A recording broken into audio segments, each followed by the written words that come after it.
Good morning student. आज कक्षा 10 रसायन विज्ञान स्टार्ट होगा।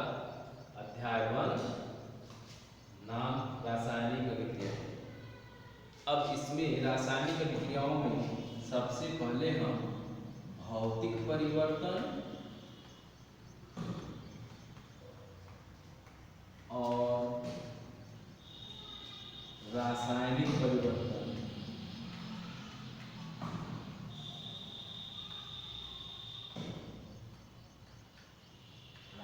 परिवर्तन के बारे में पढ़ेंगे। फिर उसके आगे हम लोग अभिक्रिया पर आएंगे। सबसे पहले हम परिवर्तन जानेंगे, फिर उसके बाद अभिक्रिया।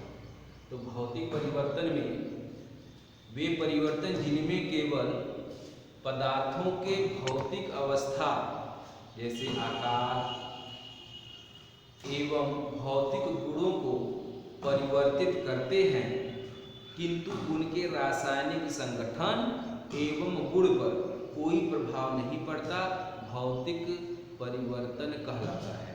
एक बार फिर सुन लीजिएगा।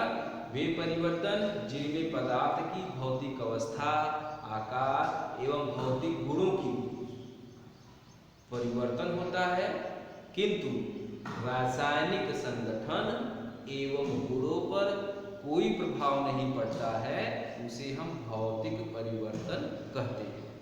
उदाहरण के लिए जैसे भौतिक परिवर्तन का यदि हम उदाहरण देखें, पहला तो मोम का पिघलना। जो मोम है, मोम का पिघलना। अब मोम जो होता है कैंडल, अब यदि कैंडल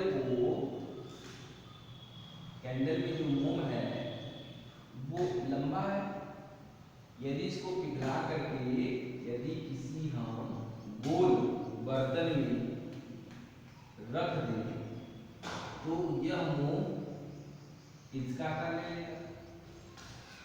मतलब जिस आकार में मोम को हम ढालेंगे उस आकार में बदल जाएगा।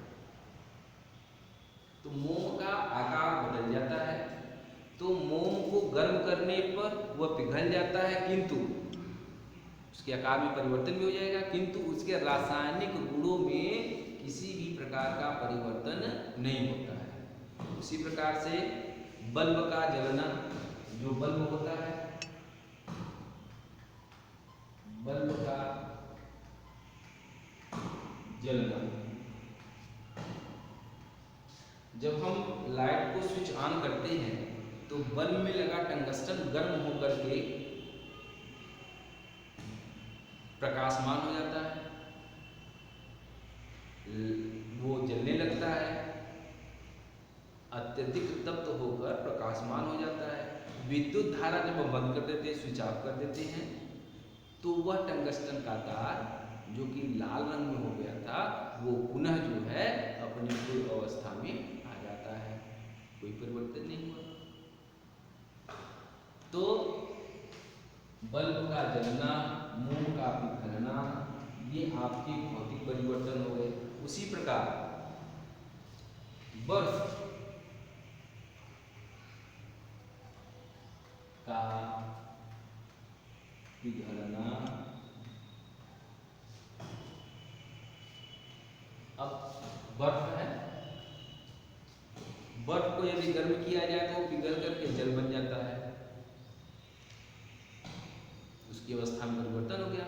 बर्फ ठोस होता है, जल द्रव होता है, तो ठोस से द्रव में हो गया, ये हो गया बर्फ, ये हो गया जल, ये हो गया जल वाष्प। अब इसके देखिए भौतिक अवस्था में ये ठोस होता है, ये द्रव होता है और ये गैस होता है। अब इसको हमने गर्म किया बर्फ को, तो ठोस से द्रव में जल में बदल गया।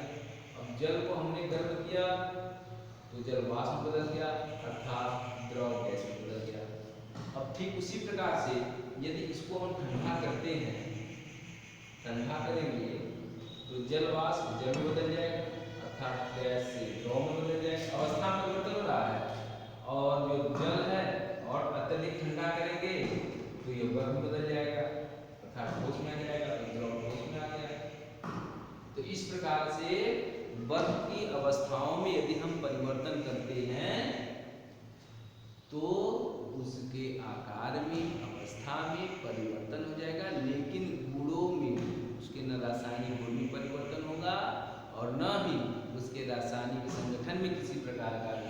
परिवर्तन होता है। तो अब उसी प्रकार हम आते हैं रासायनिक परिवर्तन में। रासायनिक परिवर्तन में हम ये जानते हैं कि वे परिवर्तन जिनमें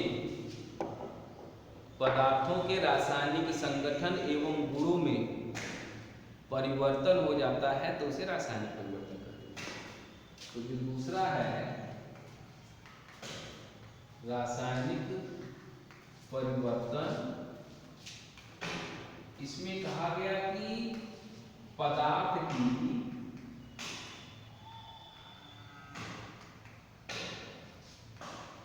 रासायनिक संगठन व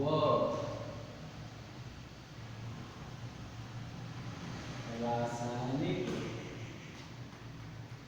गुणों में परिवर्तन हो जाए। तो ऐसे पदार्थ जिनमें रासायनिक संगठन व रासायनिक गुणों में परिवर्तन हो जाता है उसे हम रासायनिक परिवर्तन कहते हैं। उदाहरण में दूध का दही में बदलना, दूध से दही जमने की प्रक्रिया रासायनिक परिवर्तन कहलाती है। क्यों? क्योंकि दूध के रासायनिक संगठन व गुणों में परिवर्तन हो जाता है तो वह दही में बदल जाता है। ये अर्धठोस हो गया। इसके जो रासायनिक गुण हैं जैसे प्रोटीन वो बदल जाती है और भी बहुत सारी चीजें जो दूध में पाई जाती हैं उसके रासायनिक संगठन व गुणों में परिवर्तन हो जाता है। उसी तरह से जंग लगना, लोहे में जंग लगना।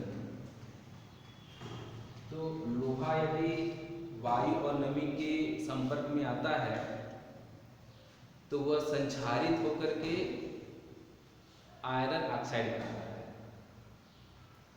लोहा मीन्स आयरन नमी और वायु की उपस्थिति में संक्षारित होकर के आयरन ऑक्साइड बना देता है जिसे जंग लगना कहते हैं। उसी प्रकार से जो प्रकाश संश्लेषण की क्रिया होती है, प्रकाश संश्लेषण की क्रिया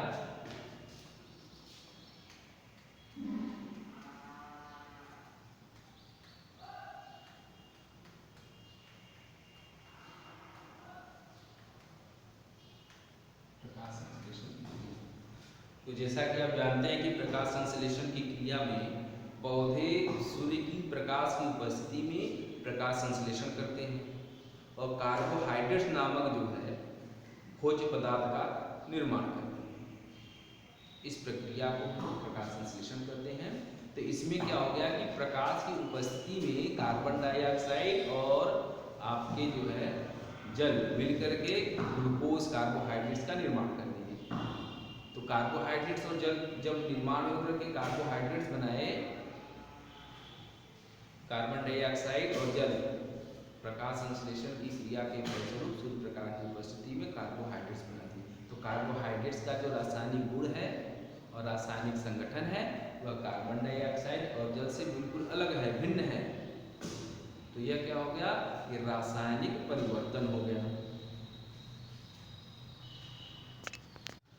अब कल नेक्स्ट जब चैप्टर शुरू होगा, दूसरा लेक्चर शुरू होगा तो उसमें रासायनिक अभिक्रिया बताया जाएगा।